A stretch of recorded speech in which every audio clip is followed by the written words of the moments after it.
And welcome to The Promise Made, as we get together with Bob Schuster of Dynamic Coaching to talk about tips on how to improve your life and how to improve your business. And we enjoy having you here every evening at this time, at the same time, the same station, every Tuesday night at 7 o'clock here at Ephesians Vision Ministries. It is The Promise Made. Here is Bob Schuster.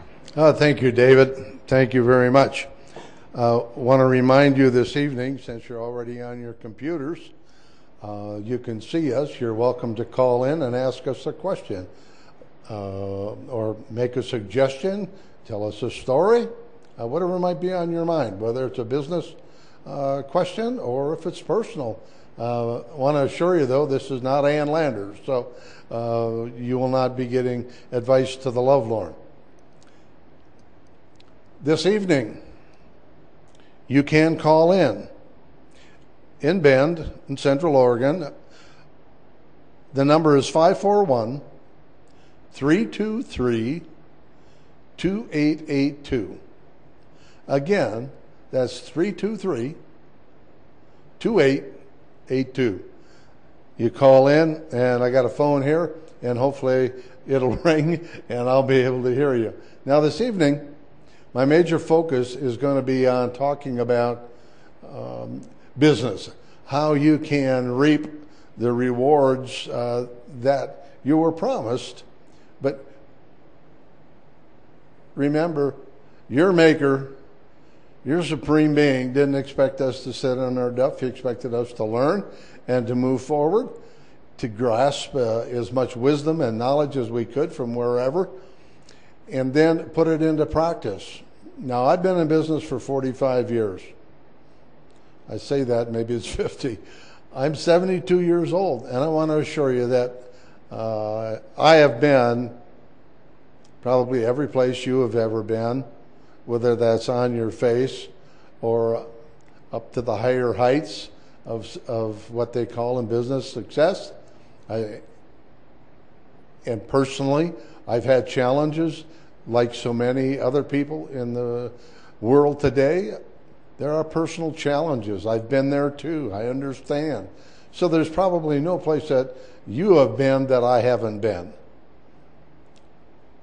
I'm not coming to you as a know-it-all. I'm just coming to you as an ordinary person with 72 years on this planet Earth, and it's my mission, it's my passion, it's what my Maker said I should do, and that's to share whatever I can with whomever I can, as often as I can.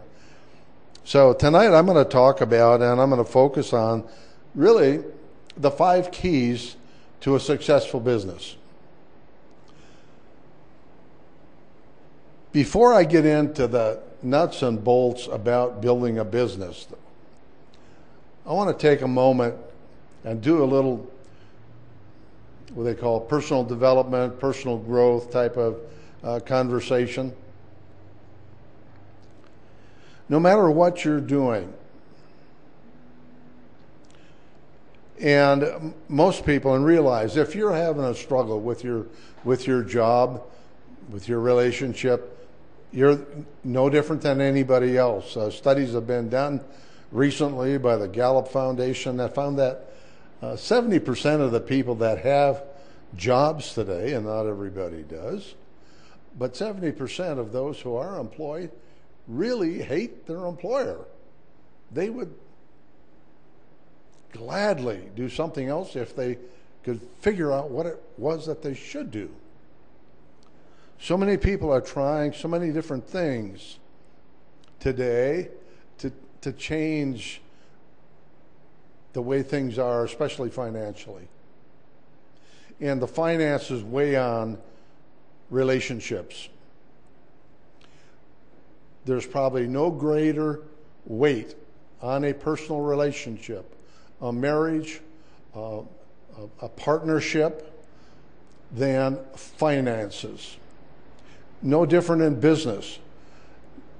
There's probably nothing in a business that makes you not wanting to go to work in the morning than to know that you're in trouble financially.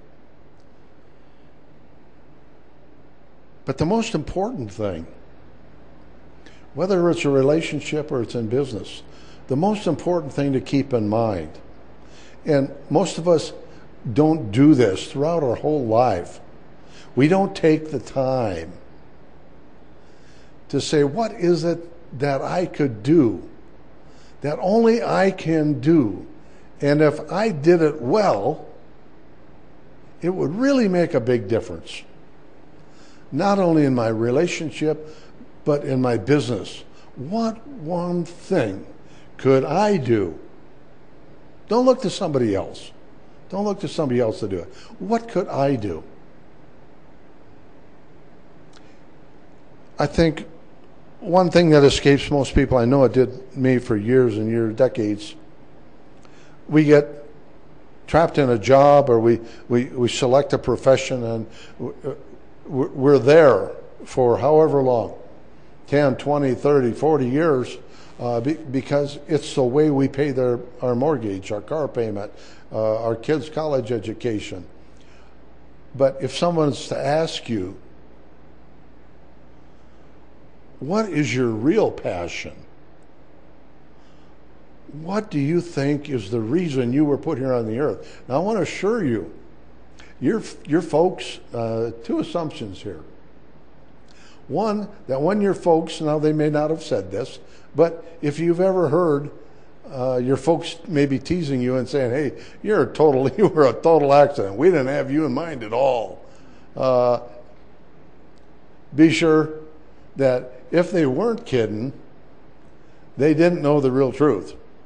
Because the other assumption that you have to have, as far as I'm concerned, is that everything in this universe is planned specifically. That means you were planned for a specific purpose. You go, what? I've been working here at ABC whatever for the last 30 years, and every Monday morning I hate getting up and going to work. You mean I've got a purpose? There's something I should be doing? Yes. Your Maker didn't just put you here to fill up space. No, you probably got neighbors or friends at work that you think the only thing that person's doing is filling up space and taking up space that somebody else could be more effective at. Well, is that also you? Now, take a look. Ask somebody who was a real friend. Your wife, your husband, a very close confidant. Maybe it's your priest or your minister, your rabbi, but somebody that you know really loves you. Ask them to be honest with you and say, Fred, you've known me a long time. What do you think is my real passion? What's my real gift? Why do you think God put me here? What's the reason? I assure you, those two assumptions, one, when your folks said, hey, you weren't planned, you're an accident, that's not true. And the other is that you are not an accident, that you are here for a specific reason. So look into your heart, look to your friends, and ask that question. Why am I here? Now, if all of a sudden the light bulb comes on, as one just did, and says, I ought to be doing such and such. I think I'm going to go do such and such.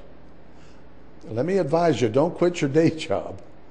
Don't quit your day job until you get that other one really going, because that's what's going to give you the flexibility to pursue your dream, your avocation, your passion.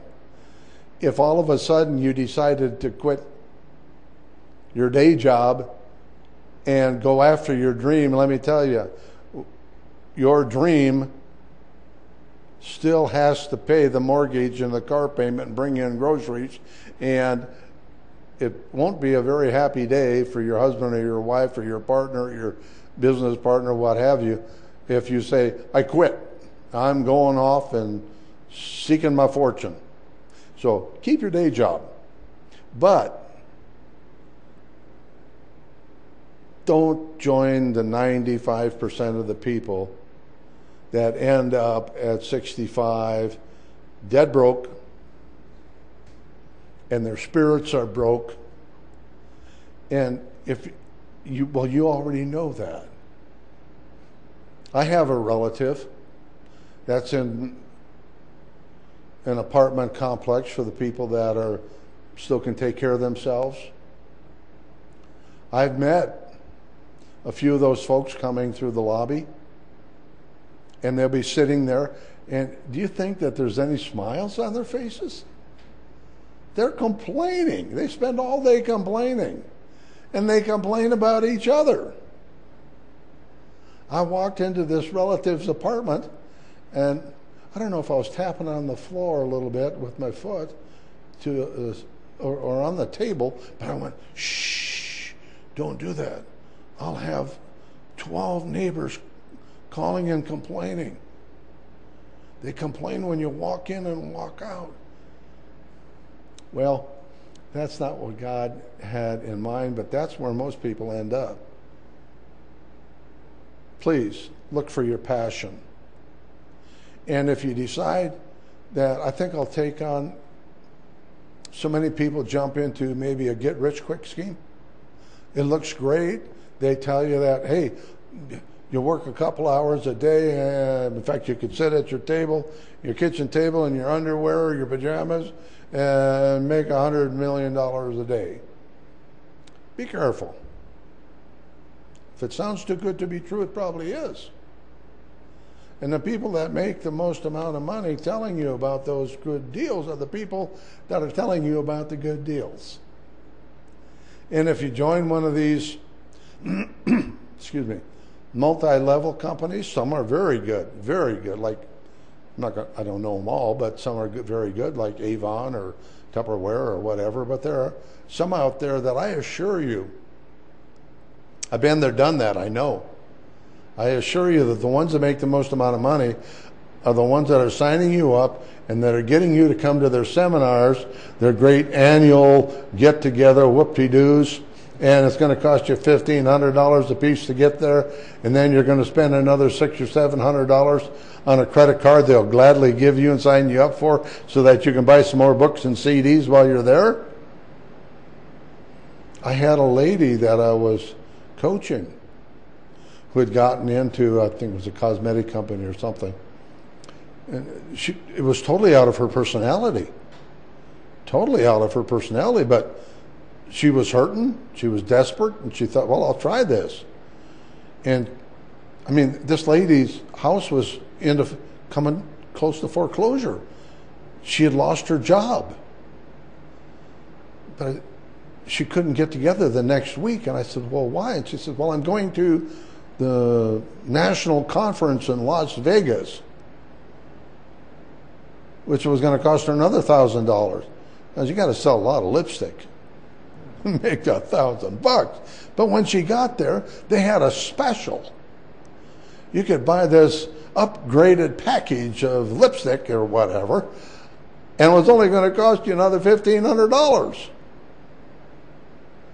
Well, needless to say, her career in that lipstick company, could be anything, could be soap, came to a fast, screeching halt.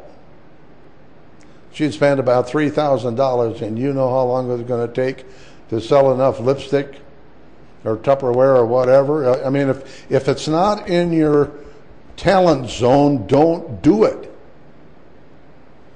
Somebody said, well, I think you make a great salesman. I think you ought to get into insurance or this or that. I know I'm doing this personal development stuff, and I'll get to the 5 keys in just a minute. But when Jesus said, so that you could live life more abundance, he also was hoping, I mean, I wasn't there, I didn't talk to him, but I'm sure that he was saying, use the talents I gave you. Don't try and create a talent that's not there. That's just a caveat. Beware of what you're doing, and don't jump off into water that's over your head when you don't know how to swim and you don't ever intend to learn how to swim and you don't have the physique to do it. Say, well, I'm going to swim across the San Francisco Bay. Well, are you a great swimmer? No. Do you like water? No, I don't like water either. Oh, there's a phone ringing here. Hi, this is Bob. How can I help? Dave Adams? No, this is not Dave Adams. Ephesians Vision Ministry. Hang on a second. Must be for me. Must be for you, David. David just got a call from on high, so he's going to have to go answer it. Anyway, so much for personal development and caveat emptor, however they say it, buyer beware. Keep that in mind. Now, it doesn't make any difference whether you're brand new, you're starting a business as a distributor for some company, a salesman for some company, or you decide to go off on your own and you've got a master's degree and you're going to be an accountant, a wealth manager, you're going to start a computer company. Doesn't make any difference what the intent of your actions are when it comes to these 5 very, very critical aspects. I've run across, no matter whom I come in contact with, no matter how many degrees they've got or don't have, there are 5 basics that are missing from most people. I know, myself included, for so many decades. The most important, excuse me, I had 4 keys, but I've added a 5th because it's the most important. Well, they're not the most important, it's very important. And I've now made it number 1. Number 1 on the list, and I've got my little board here, if you can see it. If not, I'll back out of the way a little bit so you can see on the board. The number 1 most important, or very important thing is to have a mentor, a coach, someone that you can go to, a consultant. And it doesn't have to be somebody with a degree. It could be your next door neighbor, it could be your father or your brother, somebody that you respect that probably has been in the same type of business that you're considering. Now, if you can't find somebody that's been in a very similar situation, a very similar business to give you advice, at least find somebody that has been successful in business. They've not only got the knowledge, but they've got wisdom to go with it. There's a big difference between reading a book about skiing or someone who's actually spent years skiing and been an instructor. Now, one is a college professor who has read a lot of books on skiing and a correct way to do it, but he's never been on skis. And the other guy is a coach on the hill and has been skiing for 15 years. Now, which one do you think I would go to? I'm going to pick the guy with not only the wisdom and the research and the knowledge, The guy that's never had a faceplant, who's been safe in academia, maybe he wasn't even teaching, maybe they're just sitting at home reading books, I don't know. But if they haven't had any real life experience, I'm probably not going to choose them. Not as readily as I would somebody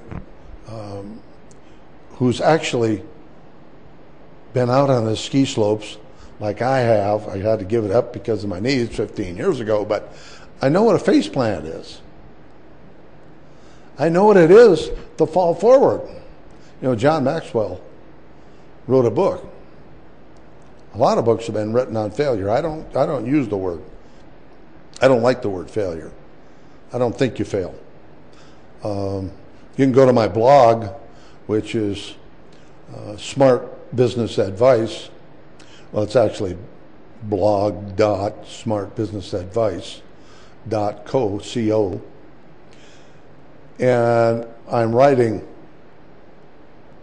every day or so the beginnings of my philosophy on failure. I'm not going to get into that right now. But find somebody who's been there. Find somebody that has fallen in the snow, knows what it feels like. And today, they're smart enough to tell you to wear a helmet, which we didn't years ago.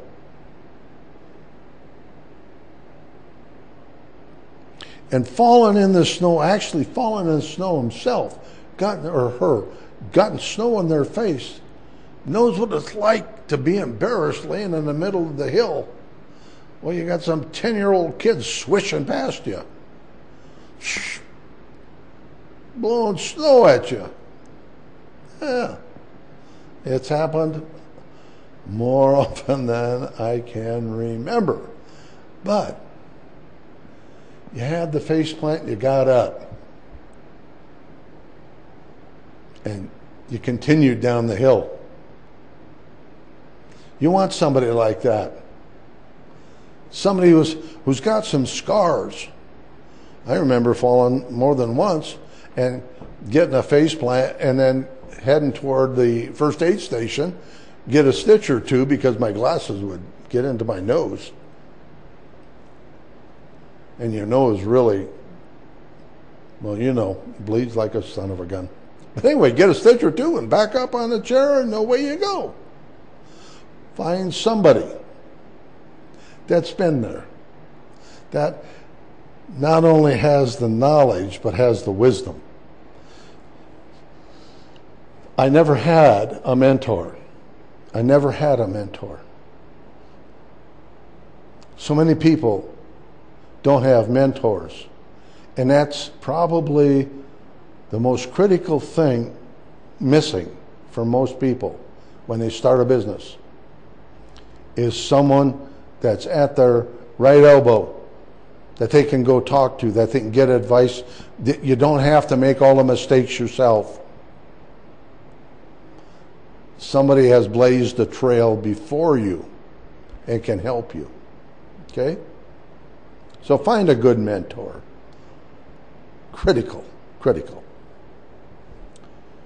Number 2, goals. Oh boy. The people, myself included, over the years, still today, struggle with a key component of our lives, and that's goals. 97%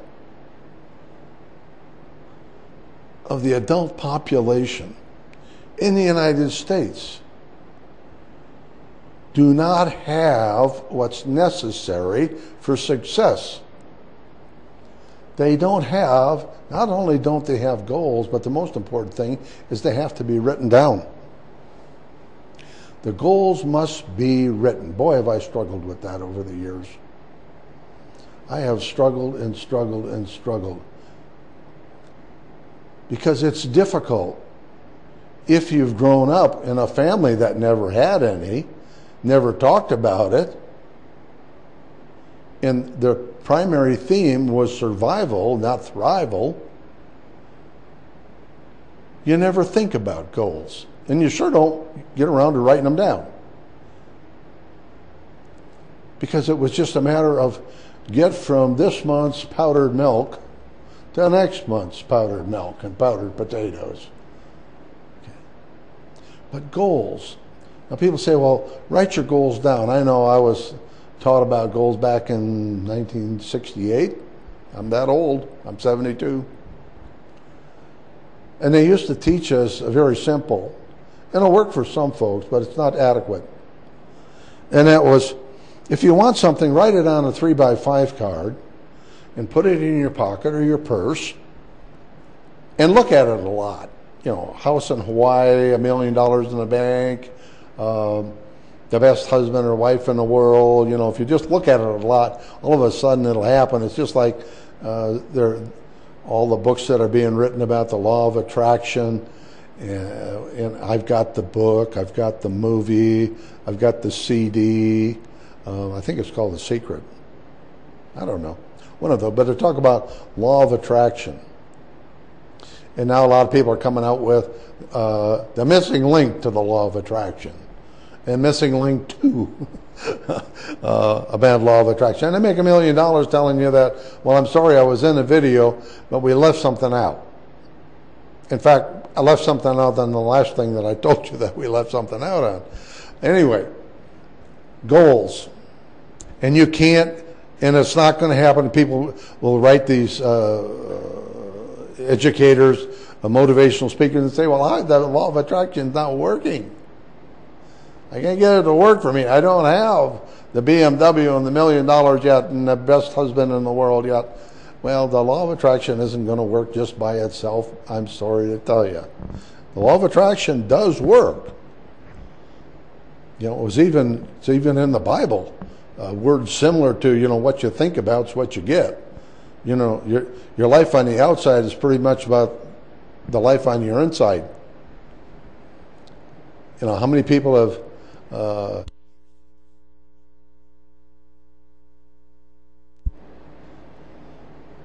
and then you take a look at them and say, well, then why don't you tell your face? You know, if it's so great, why don't you smile? Well, that's just what everybody says. Have a great day. Yeah. Now, on goals, the key on goals is first, they got to be written. Second, for every goal that you have, whether it's buying a BMW or driving from here to San Francisco, for every goal there's an obstacle. Something standing in your way of getting there, whether it's $150 for gas or $100,000 for the BMW. You've got obstacles. So you write down what your obstacles are. Then for every obstacle, you write 3 action plans, minimum. How am I going to get the $150 I need for gasoline? Or the $100,000 for the BMW? What is your action plan for overcoming your obstacles? So it's goal, obstacles, action plan. They go together. All 3 steps. The written goal, obstacle, the action plans for overcoming. Now, third is strategy. Strategy. How many businesses have, and business people and individuals have I coached, cities, towns? They say, well, we want to do this. We want to have enough money to buy a park. We want to have enough money coming in so we can have a permanent location for our nonprofit organization, et cetera, et cetera. Or if the individual says, I want to go from here to San Francisco, and I'm going to learn or earn the $150 that I need to go to San Francisco. Well, what's the strategy that you're going to put in place that is going to make it happen?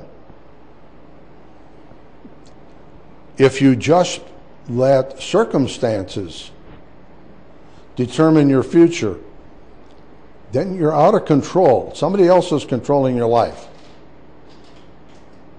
And I assure you, circumstances do not have your best interest at heart. So what is the strategy if you've got a sales business? Say you're an insurance person or you're in real estate. Any one of 100 things where you could be in sales. Say, well, I want to earn $100,000 this year. Okay. Now you can do that. You can do that. What's your strategy for doing that? I know I've been involved in sales pretty much all my life. It takes a certain type of personality, so we'll go back to, is it an attribute, which is something that you can learn and improve on and create a strength out of, or is it a real passion? Is it a gift and a talent? You've got to have one or the other, either be able to create the attribute or have a natural talent for it. Otherwise, you're going to be like what's the old saying, a fish out of water. It's just not going to work. How many people have tried getting into, whether it's real estate or insurance or you name it, selling lipstick? I know I have a good friend, an acquaintance, who is in insurance. I think he's in his third year or fourth year. Very disciplined, very brilliant, very disciplined. And you have to be. Must be very, very disciplined. Very, very accountable. The company says if you're going to succeed, and they give them a real detailed outline, you're going to need to make 60 phone calls a day before 11 o'clock. Now in the beginning, one thing in sales that is really neat, that works all the time, and that's the law of average, LOA. Law of average. When you first start, you may have to make 20 phone calls before you get your first appointment. After 6 months, you only need to make 10 phone calls to get an appointment. You've been in the business 5, 10 years, now you make 2 or 3 phone calls and you get an appointment. Now for every appointment, when you're first starting, you may have to have 10 appointments before you get one person that says, yes, I'll take your service. Oh. Well, if I need to make 10 appointments to get one person, and I have to call 60 people to get the 10 appointments, to get the one person, and I make $100 from that, how many phone calls are you going to have to make then to make the $100,000? It's simple. Do the math. Now, it'll be better your second and third and fourth and fifth, but the facts are 97% of them don't make it to the third year. If you make it past 5 years, you've got a pretty good chance of this becoming a career. But in insurance, it's not until you've been seasoned 10 years that they consider you seasoned enough that now you can consider yourself to be good at your profession. If you made it for 10 years, this is probably something you're going to do and do well at. 10 years. But only 1 in 300 make it. Whoa. So when somebody is selling you on or suggesting that you try something, find out this is personal development again. And where you go back to your mentor. And the person that, let's say you're picking on, I'm not picking on insurance, it's a good business. But let's say you're thinking about insurance. Who do you know that's been in the insurance business for 25, 30, 40 years? What did it take for them to succeed? And at what level of success are they? Now, if you say that the lifestyle I want, I'm going to need, let's say, $200,000 a year to satisfy my lifestyle that I've got planned for my wife and I and our children so that they can go through college, et cetera, et cetera. I'm going to need to be, within 3 years, at the $200,000 level, and then $300,000. Okay, your mentor, can he show you or she show you, advise you what it's going to take to do that? And what's very important, if you can find somebody that is at that income level, there's where your great wisdom will come from. Now they're going to not only have done it, but they're going to tell you, I've got the wisdom to go with it from having done it. They're not just teaching a sales class. I've been there, done that, and yes, I'm making $300,000 a year, but I've been at this 20 years. Oh, well, sit down, find out what it takes, and someone at that level of income can tell you what it's going to take to get you to $300,000, and you say you need it within 5. They can outline a plan for you, tell you what to do, not to do, look out for it. So have that mentor with you as you're building a strategy, because the strategy is how many phone calls, how many appointments, when do I have to be to work, how do I find the people to call, where are they going to come from? Figure it out ahead of time. You can't just show up in the office your first morning and say, well, now what? You know, I'm going to sit around and wait for the phone to ring. It doesn't happen. When I was in real estate, I had my own office and salespeople. And it was kind of comical because I knew what it took. I'd been in sales a long time. I knew what it took to succeed. Some of my people knew what it took. You've always got the 10%ers and the 20%ers, in fact, that know what it takes and they do what it takes. And I'd walk in and I knew what the reaction would be to my question.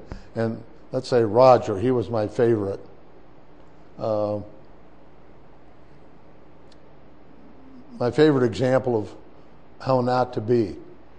And I'd come in and I'd say, hey, Roger, how'd the day go? He said, really quiet. Phone didn't ring all day. I said, a great day for you. Huh? I said, well, then you have plenty of time to make a lot of phone calls. How many did you make? Well, I didn't make any phone calls. I was waiting for them to call me. Oh. Doesn't work that way. It doesn't work that way. The Bible said it doesn't work that way. You got to ask, seek, and knock. Somebody says, well, I'll ask people, I say, do you read? Do you read a lot? Because I didn't for a lot of years. I figured I knew all I needed to know just to, like my parents, get by. And I got by pretty well, but still it was only getting by. And if you don't read very much, but you'd like to get started, you want to build a library of good material. Good,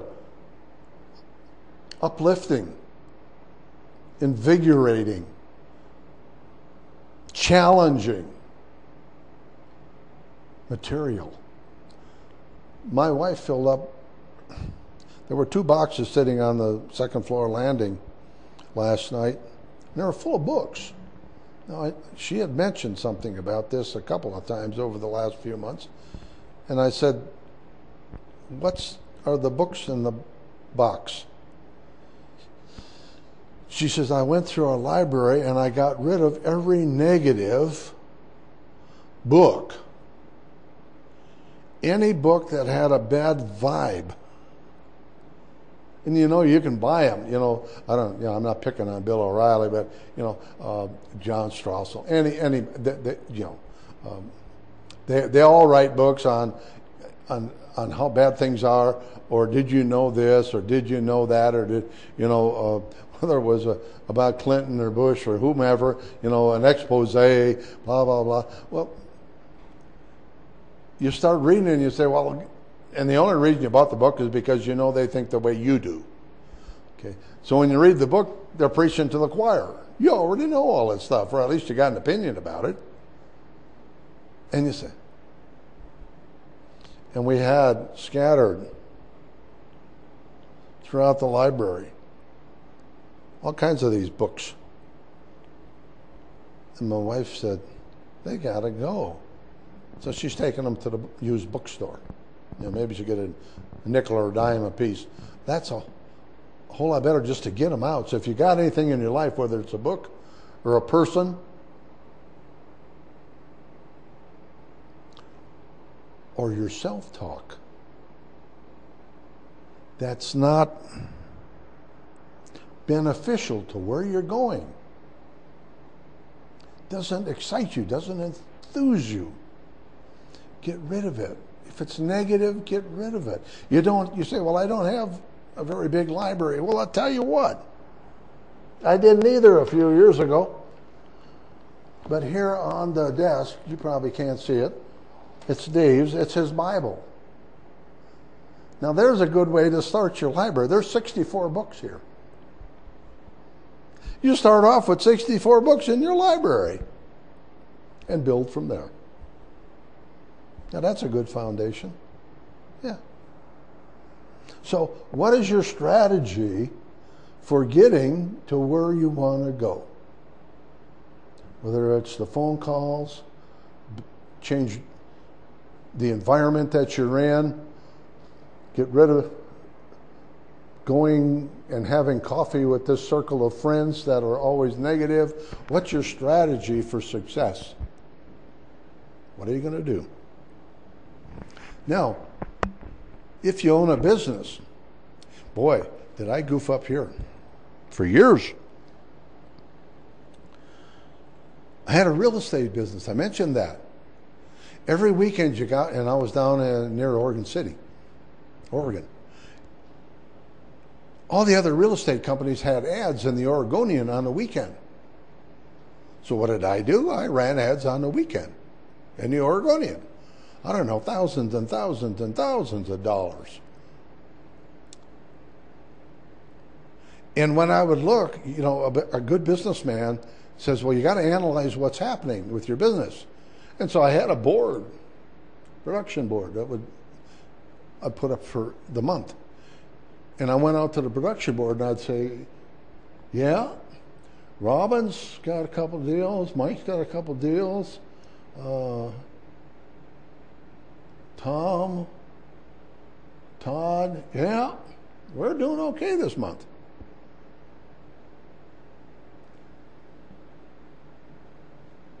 I knew not where, I knew the people were going to do fine. Now, did I know where their sales came from? No.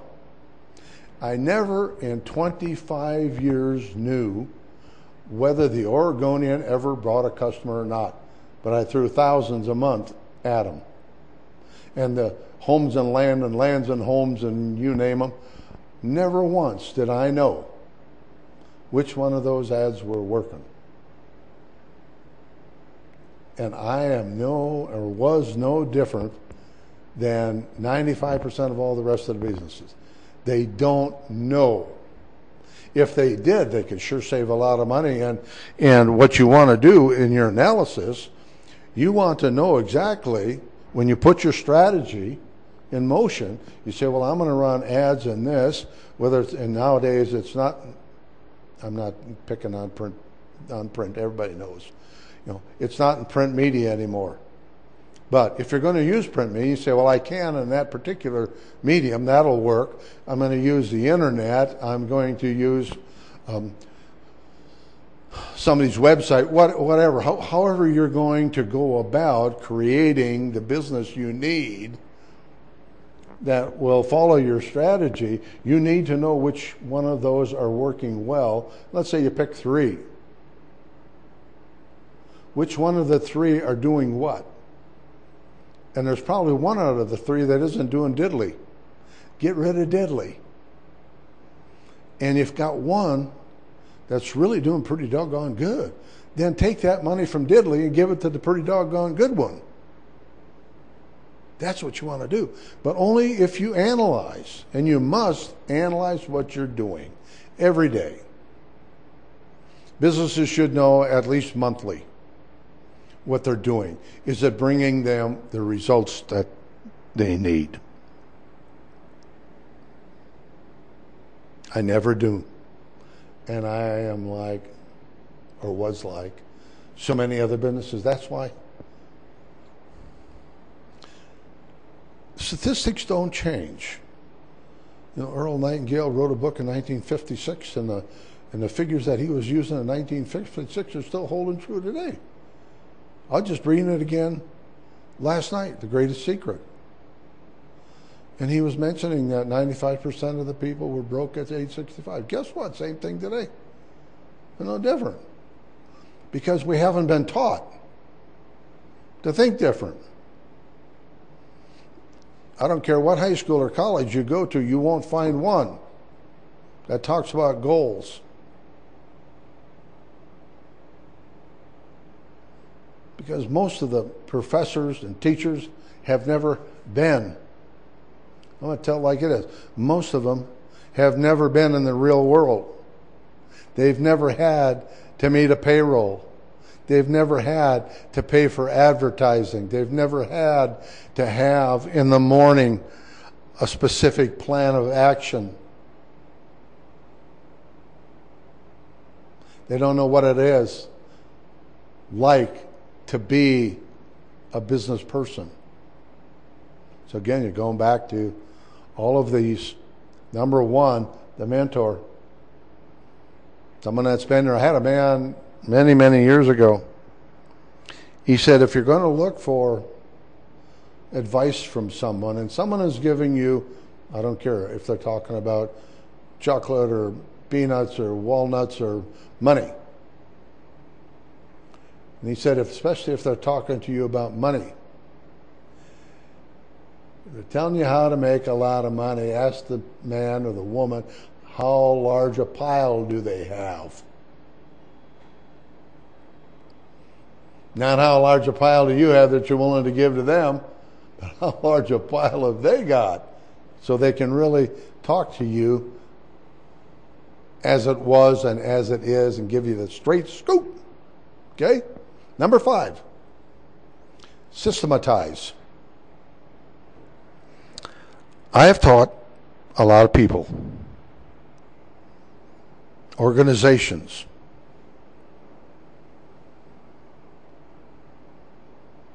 myself.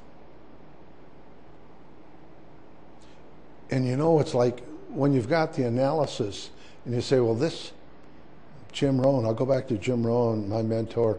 Well, he really wasn't. He was only on CDs and whatnot, and I worked with him 45 years ago. He passed away a year and a half ago. But he said, don't try and find 10 or 15 things to do. He said, find 2 or 3 that you can do well at, and do them like crazy. Do them like crazy. And when your analysis says, like I mentioned a couple minutes ago, that number 1 is really performing, and number 3 isn't bringing squat, then get rid of squat or diddly and give it to number 1. Well, that's what the master did too. didn't he? In the parable of the talents. Yeah. What'd you do with the talent? Like, I still got it. I didn't do anything with it. I buried it. I didn't even use it. Well, when your analysis says that this is working and this is working, then you build a system to make sure that those two things continue to work, are employed, deployed automatically. Automatically. How many people, mentioned a few seconds ago, how many organizations have I taught or consulted with over the years? And you get a good system going, and they go, yeah, this is really working neat. We're getting the benefits that we expected. We're making the income we expected. And then you check back and they say, well, boy, I got this under control. I guess I don't need you anymore. I got this under control, and we're really going along great. This is really super. And you check back with them 3 months later, and you say, hey, George, how you coming with your follow-up? They're embarrassed. 9 out of 10 times they're going to be embarrassed because the thing that was working the best, they're not doing anymore. They went back to what they were doing before. And then they wonder why things. Dave and I laugh about this all the time.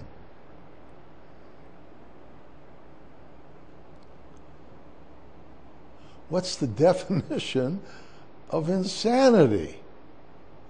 Doing the same thing over and over, pretty much like what's that little animal that they put in a cage? Huh? Squirrel in a cage. Yeah, a squirrel in a cage. Keeps thinking something different's going to happen if he just keeps running and running and running and running. Guess what? That's the definition of insanity. You keep doing the same thing over and over, expect different results. No. You start with the mentor, you got the goals, you got a strategy, you know what's working now. Then implement a system to make sure that it continues to work. Because human nature is going to pull you back into the habit patterns that you had established. And that's our self-talk. That's our self-talk.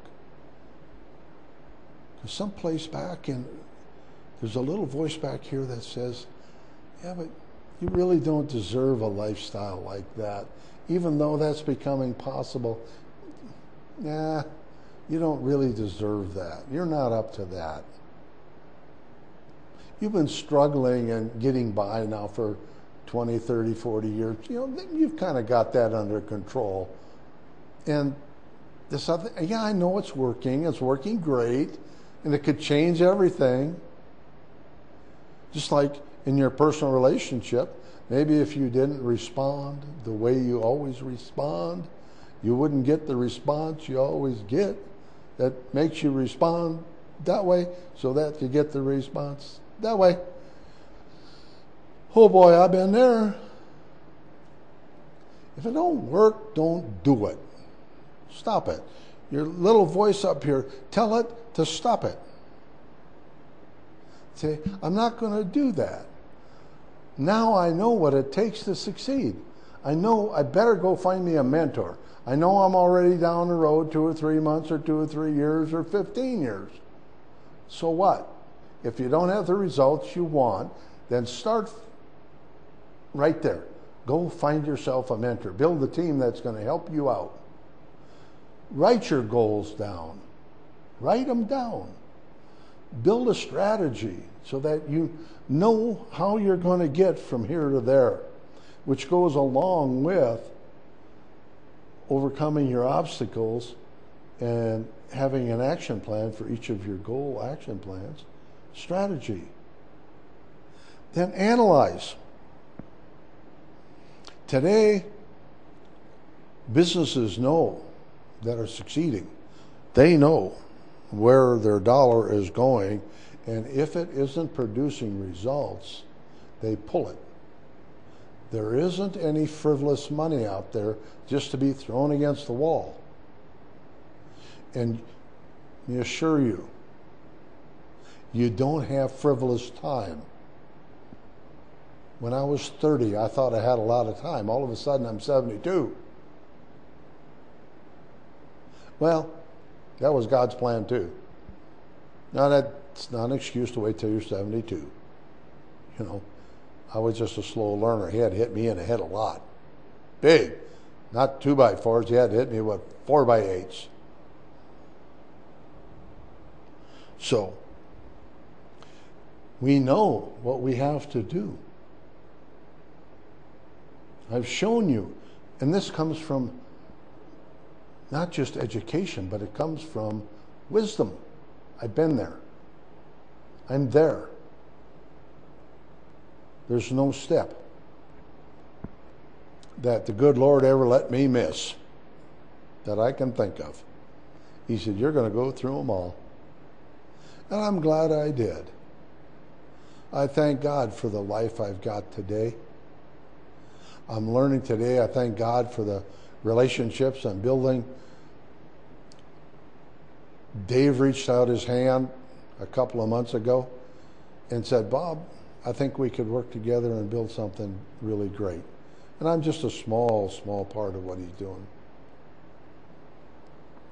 But I love it. I love it because I'm doing what God expects me to do. Now, if you're not a believer, that's okay.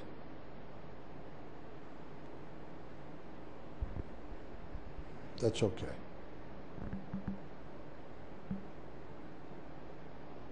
I'm not giving you permission not to be, but I'm just saying I'm not here to judge. I'm not here to judge. I'm here to help. And we hope that you join us again next Tuesday evening, right here at 7 o'clock, for The Promise Made. And we will talk more about how to build a successful business. And Dave and I have come up with a program that's going to start the second Tuesday of July. And it's going to be called Smart Business Advice. And we've lined up a team of experts, professionals here in Central Oregon that we are going to interview one each week and invite you to call in. They may be a wealth manager, maybe someone from the Chamber of Commerce, someone that's, we've got somebody, I mean, we've got so many different, got somebody that's from Dale Carnegie. I mean, you name it, we're trying to pick out so many different so that we don't have similarities. Somebody that builds websites, that's great speakers, whatever. We're going to encourage you to call in. And if you want a copy, we'll be getting out the information on various venues, but probably the easiest way to find out what's going on is to either get a hold of me, Bob at robertschuster.com, and I can send you the newsletter that tells you who and when and where, or you can email Dave here at EVM. Dave at evm1.info. Dave at evm1.info, and say, hey, can you send me a list of who's going to be talking when, and we'll be glad to do that. We're coming to the end. Dave, you have a comment? Yeah, I just want to mention that speaking of websites, we are going to be redoing our websites. And so we've got about 7 websites right now, and we've got a gentleman that is kind enough to help us redo those. So we're going to have more information on those, such as schedules of programs coming up, events, and so on and so forth. So look out for that. EVM1.info is one of the websites. The JesusNetwork.info is a website. OperationEaglesWings.us. In fact, the Eagles Wings website and the Jesus Network website are already finished. And the other websites, such as EVM1.info, are in the process of being reworked. And so that last website I mentioned, EVM1.info, will have information on the programs and so on and so forth.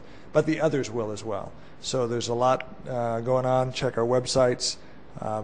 If you find something, if you'd like to see something there that you don't find there, let us know and we'll add it in as we do the rework. And again, my email address is dave@evm1.info. Just real short, sweet, to the point, no spaces, and the number 1. So, Bob. Thank you, Dave. Had a good time tonight. Oh, I did too. Looking forward to really looking forward to the program that we're Smart Business Advice. It's going to have a new look, a new feel. We're very, very excited about it, bringing in experts from the community to help you make your business successful. Very good. Okay. And on that, have a good evening. Have a great evening. God bless.